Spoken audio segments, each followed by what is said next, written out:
ये है talks news network और आप देख रहे हैं पॉलिटॉक्स, राजनीति का कच्चा चिट्ठा।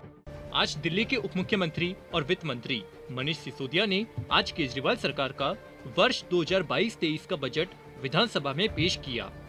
सदन में बजट पेश करते हुए मनीष सिसोदिया ने कहा कि मैं इस सदन में इस बार मैं रोजगार बजट पेश करने जा रहा हूं। इससे पहले हमने शिक्षा, ग्रीन, स्वास्थ्य और देशभक्ति बजट पेश किया था।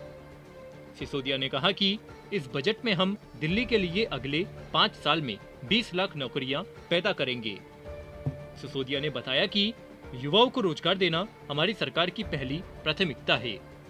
इस बार सभी विधायकों को बजट पढ़ने के लिए टैबलेट दिए गए हैं। मनीष सिसोदिया ने अपने बजट भाषण के दौरान विपक्षी दल भाजपा पर जमकर निशाना साधा। आपको बता दें, शनिवार को दिल्ली के वित्त मंत्री मनीष सिसोदिया ने रोजगार बजट 2022-23 पेश किया। दिल्ली विधानसभा में बजट पेश करते हुए मनीष सिसोदिया ने कहा कि दिल्ली में अब लोग सरकारी दफ्तरों के चक्कर नहीं काटते। अब सरकारी दफ्तरों के कर्मचारी आम लोगों के घरों के चक्कर काटते हैं। ये है दिल्ली में आम आदमी पार्टी का बदलाव। प्रदेश सरकार की 7 साल की उपलब्धियों को गिनाते हुए मनीष सिसोदिया ने कहा कि 7 साल में दिल्ली सरकार ने 1,78,000 सरकारी नौकरी दी, 51,307 पक्की गवर्नमेंट जॉब, 2,500 यूनिवर्सिटी में, 3,000 हॉस्पिटल में, 25,000 गेस्ट टीचर्स, 50,000 सैनिटेशन और सिक्योरिटी में नौकरी दी है। 2013 से पहले 9 साल तक दिल्ली के युवाओं को न के बराबर नौकरियां दी गई थी।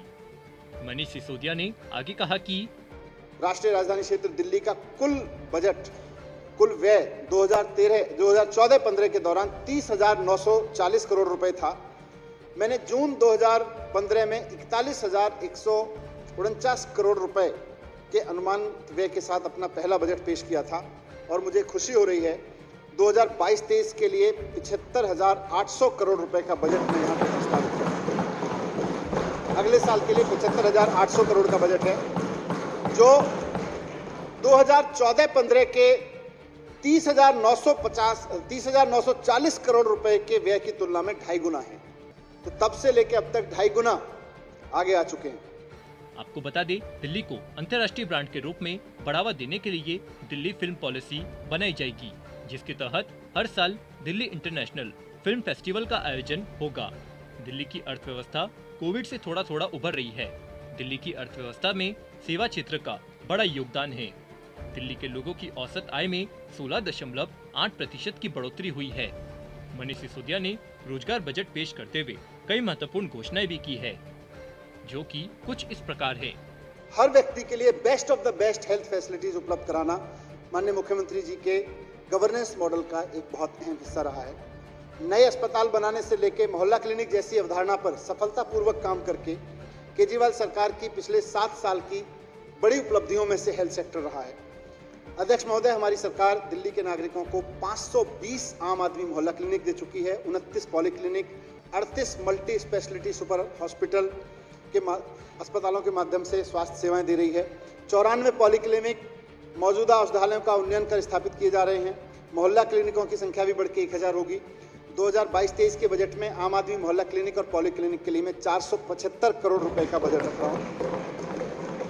दिल्ली में केजरीवाल सरकार द्वारा स्थापित मोहल्ला क्लिनिक के मॉडल की सफलता को देखते हुए बुराई कोई भी करता रहे, लेकिन देश के लगभग सारे राज्यों के छोटे बड़े कस्बों में मोहल्ला क्लिनिक बनाने के प्रयास किए जा रहे हैं। सारे राज्यों में किसी और नाम से कर रहे हैं, कहीं मोहल्ला क्लिनिक कह रहे हैं, लेकिन कर रहे हैं। 2015 में मोहल्ला क्लिनिक सत्येंद्र जैन जी ने और माननीय केजरीवाल जी ने क्यों कॉन्सेप्टलाइज किए, क्यों बनाए और मोहल्ला क्लिनिक ने कौन सी समस्या का समाधान किया है, इस पे मैं 2 मिनट कहूँगा। आज रोजगार बजट मैं रख रहा हूँ तो मोहल्ला क्लिनिक भी उसमें एक बहुत महत्वपूर्ण एलिमेंट है और उसकी आधारशिला पिछले 5-7 साल में रखी गई है, उस पर मैं बात रख रहा हूँ। हमें समझना होगा अध्यक्ष महोदय कि भारत की नई गरीबी बीमारी से निकल रही है। भारत में जो नया गरीब पैदा हो रहा है वो बीमारी से पैदा हो रहा है। भारत में हर साल 5.5 करोड़ लोग यानी कि पूरी आबादी का 4.6% बीमारी की वजह से गरीबी में जा रहे हैं।